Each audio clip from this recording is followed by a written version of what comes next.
Bienvenidos a su programa Destinos del Color y el Verbo.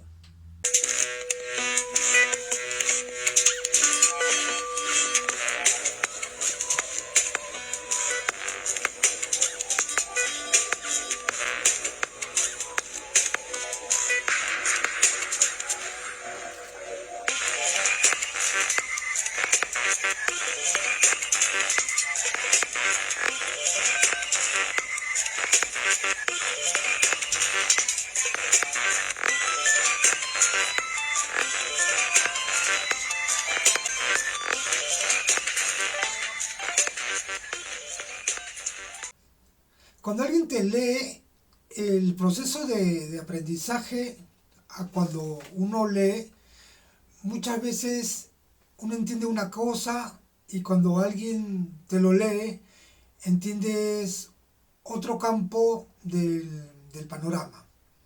Ahora, si lo lees muchas veces, obviamente empiezas a entender más, ¿no? Más a fondo todo. En lo personal, cuando pongo a la computadora a leer mis textos que vengo trabajando, vengo escribiendo, a veces me deja apreciar el tema de la cadencia, eh, sobre qué tan acertados son los signos de puntuación, ¿no? que elegí, o el tema sonoro o musical de las palabras, especialmente frente al campo de la poesía. Entonces, si usted considera que es una banalidad que me ponga a leer aquí frente a cámara, debe reconsiderar esa idea debido a la intención, ¿no?, que tengo frente a este acto, principalmente como una especie de agente eh, motivador, ¿no? Un acto en el cual invite, ¿no? Invite a la lectura, intente despertar la curiosidad del oyente para saber en qué terminó la historia, o saber más de la historia, o más de temas paralelos, ¿no? Entonces, con este entendido, quiero dar inicio al presente episodio en el cual va a tratar sobre la lectura, ¿no? Como anteriormente ya he leído textos sobre filosofía, literatura, ¿no?, o poesía. En esta ocasión voy a exponer un tema que trata sobre vidas ejemplares, vidas ilustres, que no se ajusta al imaginario colectivo o se encumbra a las vidas de los grandes logros materiales, ¿no? Ir en contracorriente a estos parámetros, a esta frecuencia en la que se rinde el culto, ¿no?, al, al ensimismamiento, se rinde el culto a, a, todo, a todo lo que sea mundano, ¿no? Hacer un programa, hablar sobre una semblanza de la biografía de un santo, o leerlo, ¿no? Es ir prácticamente contracorriente, ¿no?, contra todos. Entonces, los invito a continuar presenciando el programa. Ahorita damos pase a una breve pausa a su programa Destinos del Color y el Verbo. Regreso. Hay alguien que ha llamado a la nuestra, así como se habla de la cultura de la piedra, de la cultura del bronce o de la edad del bronce, de la cultura del hierro. Hay alguien que ha llamado a nosotros, a esta, a la nuestra, la cultura de la basura, la cultura de los desperdicios. Verdaderamente es muy posible que este poco poético denominador de nuestra era actual haya acertado. Porque hay quien más optimista nos llama la época del átomo, la época del automóvil, la época del petróleo, pero ciertamente lo que más nos diferencia de todas las otras épocas, de todas las otras culturas, lo que más preocupa y lo que verdaderamente más puede transformar radicalmente la posición de la humanidad en el presente es la basura. Basura no solamente en forma de coches viejos que se afinan y se amontonan en los cementerios, basura no solamente en forma de bolsas de plásticos y de esos famosos envases sin retorno que van a llenar España y el mundo entero, basura en forma de venenos disueltos en la propia sangre de los seres vivos que se van acumulando en nuestras vísceras, basura en forma de toda clase de sustancias químicas sin las cuales ya no podemos vivir, incluido el alcohol y otros estimulantes. No cabe la menor duda de que la nuestra puede muy bien llamarse la civilización de la basura. Buenas tardes.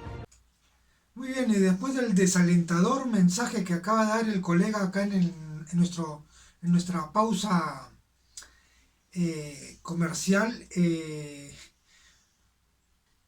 que tampoco es una idea descabellada, ¿no? Lo que él expone. Aquí vamos a tratar de contrarrestar, ¿no? Exponiendo la biografía de un santo, que se trata nada menos y nada más que San Jerónimo Emiliani.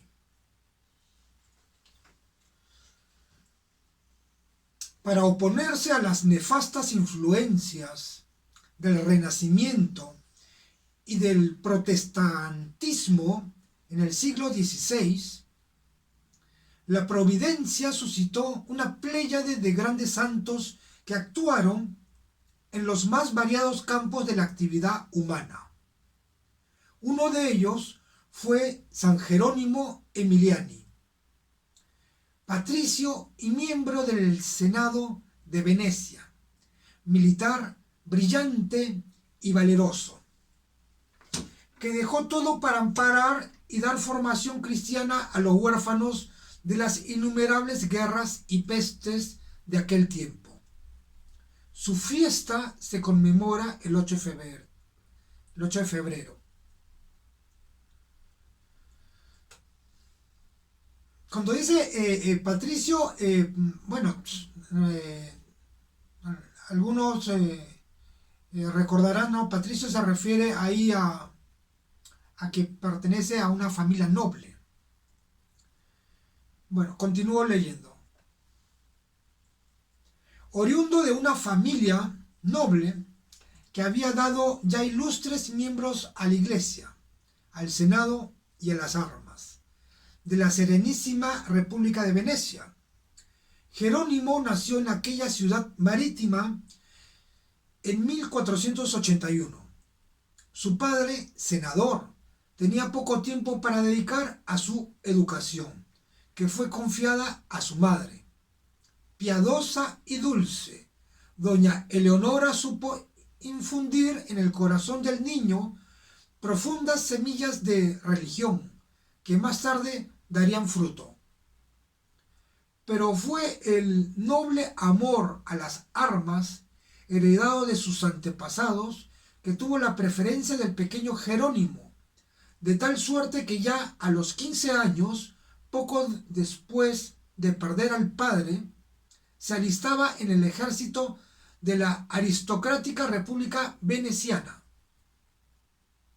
Participando de varias batallas, fue siempre notado por su valor y brío militar. Pero lamentablemente sufrió la mala influencia de la vida licenciosa, ya entonces común en cuarteles y campamentos. Malas amistades lo ayudaron a deslizarse insensiblemente por la rampa del vicio, y Jerónimo se entregó a muchos excesos. Uno de ellos fue el de la ira, que fácilmente desembocaba en verdadero furor. Si no cayó más bajo, fue porque, aspirando a los más altos cargos en Venecia, necesitaba tener una conducta honrosa. El continuo llamado de las armas no le permitió formar un hogar, o mejor dicho, Dios no lo permitió, porque tenía designios sobre él. Contaba Jerónimo, con 28 años, cuando en 1508 los venecianos se levantaron en armas contra la Liga de Carribray, formada por el Papa y por los reyes Luis XII de Francia, Maximiliano de Alemania y Fernando el Católico de España. A él le confiaba la difícil defensa del Castelnuovo. Viendo la desproporción entre los dos ejércitos, el gobernador de la ciudad huyó, dejando todo el peso de la defensa en manos de Jerónimo. Este se negó a rendirse y luchó denodadamente hasta el límite de la resistencia, cayendo finalmente prisionero. Según la costumbre del tiempo, fue encarcelado en una torre, cargado de cadenas en el cuello, brazos y pies. Lo peor, sin embargo, era la perspectiva de muerte y el lento transcurrir del tiempo. En las interminables horas en que yacía en la cárcel, la gracia fue produciendo frutos en su alma, y Jerónimo comenzó a acordarse de las enseñanzas de piedad y virtud recibidas cuando niño, y del buen ejemplo de su madre y hermanos. Consideró la vida desordenada que llevaba, tan apartado de Dios, y terminó por juzgar que el castigo que le fuera infligido era bien merecido. Pidió a Dios, por la intercesión de Nuestra Señora de Treviso, que lo aceptase como expiación y le diese una oportunidad de reparar condignadamente la vida pasada. Algo extraordinario ocurrió entonces. Se le apareció la mismísima Virgen María, que le dio las llaves de sus cadenas y del calabozo. Lo auxilió a salir de la prisión sin ser visto y atravesar el campo enemigo para llegar a Treviso. Allá, en el altar de la Virgen, Jerónimo dejó las cadenas y las llaves que le habían sido milagrosamente entregadas. Quizás que ese acto fuese registrado por un notario público y después pintado por uno de los famosos pintores de Venecia. Comenzó para Jerónimo Emiliani una guerra mucho más ardua y sin cuartel que todas las otras. La lucha contra sus propios defectos en busca de auxilio tomó a un piadoso sacerdote como director espiritual y recorrió con frecuencia a los sacramentos. Se postraba ante un crucifijo y le suplicaba: «Oh Jesús, no seáis un juez para mí, sed antes mi Salvador».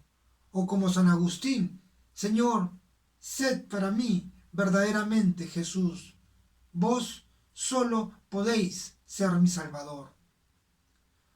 Poco a poco fue controlando sus pasiones, sobre todo la ira, por el ejercicio de la docilidad y paciencia.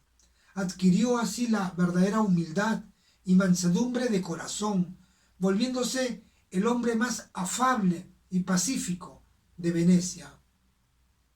El Senado de la Reina del Adriático, como era conocida Venecia, para recompensarlo por su valor en la defensa de Castelnuovo, lo nombró gobernador de esa ciudad, pero él tuvo poco tiempo para ejercer ese cargo, pues necesitó tomar sobre sí la tutela de sus sobrinos, que el repentino fallecimiento de su hermano dejó huérfanos, habiéndoles asegurado una buena educación y unas rentas de acuerdo con su alta categoría.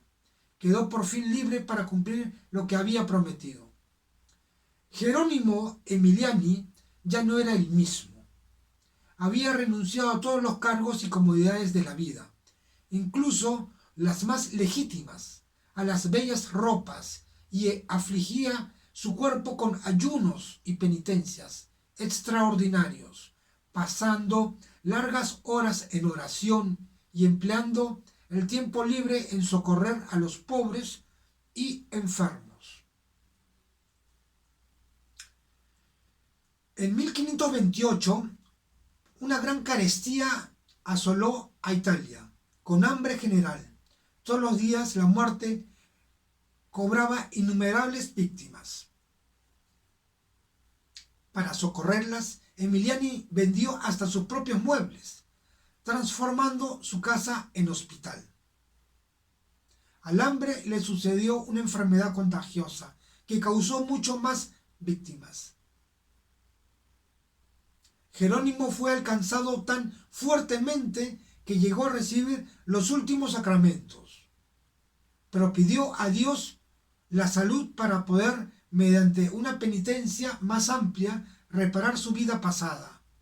Fue oído y redobló el celo en el amor a Dios y al prójimo. El hambre y la peste habían dejado un gran número de huérfanos que vagaban por las calles reducidos a la mendicidad y expuestos a los peores vicios. El santo comenzó a recogerlos en una casa que había comprado para ese fin. Buscó maestros para enseñarles algunos oficios y proveyó sobre todo por la salud de sus almas. Hacía con ellos las oraciones de la mañana y de la noche. Los llevaba a asistir a la misa diariamente y a alterar el trabajo manual con momentos de silencio, el cántico de letanías y otras oraciones. Lo hacía confesarse una vez al mes y en los días de fiesta los llevaba a todos vestidos de blanco a visitar los principales santuarios de Venecia, cantando letanías por las calles y plazas. Toda la ciudad veía emocionada a aquel que fuera un caballero tan brillante, ahora transformado en el padre de los huérfanos.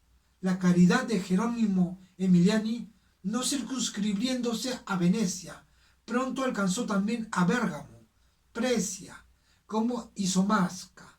Ya en ese tiempo había recibido la ordenación sacerdotal y a él se habían unido 2 santos sacerdotes más, que a su ejemplo distribuyeron a los pobres todo cuanto poseían para abrazar la pobreza voluntaria.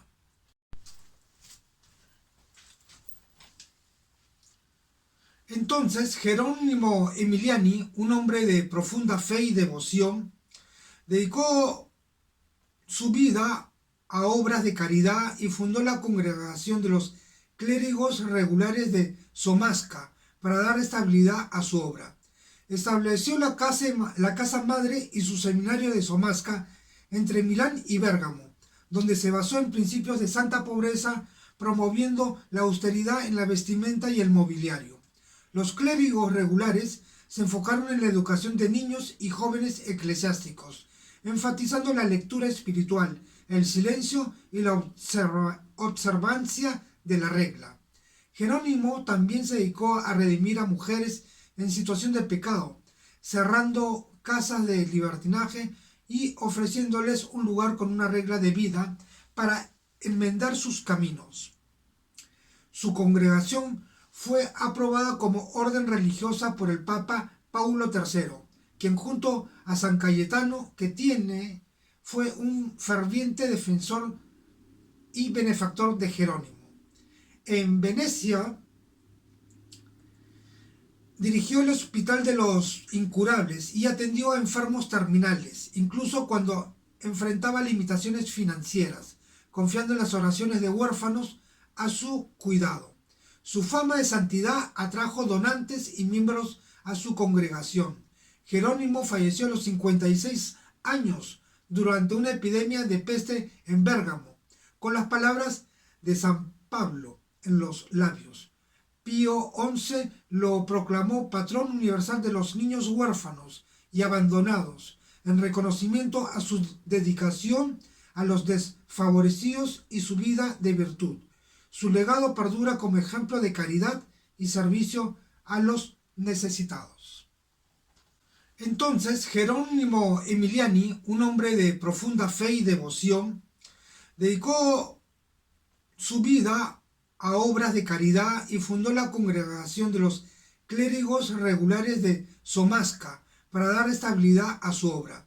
Estableció la casa madre y su seminario de Somasca entre Milán y Bérgamo, donde se basó en principios de santa pobreza, promoviendo la austeridad en la vestimenta y el mobiliario. Los clérigos regulares se enfocaron en la educación de niños y jóvenes eclesiásticos, enfatizando la lectura espiritual, el silencio y la observancia de la regla. Jerónimo también se dedicó a redimir a mujeres en situación de pecado, cerrando casas de libertinaje y ofreciéndoles un lugar con una regla de vida para enmendar sus caminos. Su congregación fue aprobada como orden religiosa por el Papa Paulo III, quien junto a San Cayetano, fue un ferviente defensor y benefactor de Jerónimo. En Venecia dirigió el Hospital de los Incurables y atendió a enfermos terminales, incluso cuando enfrentaba limitaciones financieras, confiando en las oraciones de huérfanos a su cuidado. Su fama de santidad atrajo donantes y miembros a su congregación. Jerónimo falleció a los 56 años durante una epidemia de peste en Bérgamo, con las palabras de San Pablo en los labios. Pío XI lo proclamó patrón universal de los niños huérfanos y abandonados, en reconocimiento a su dedicación a los desfavorecidos y su vida de virtud. Su legado perdura como ejemplo de caridad y servicio a los necesitados.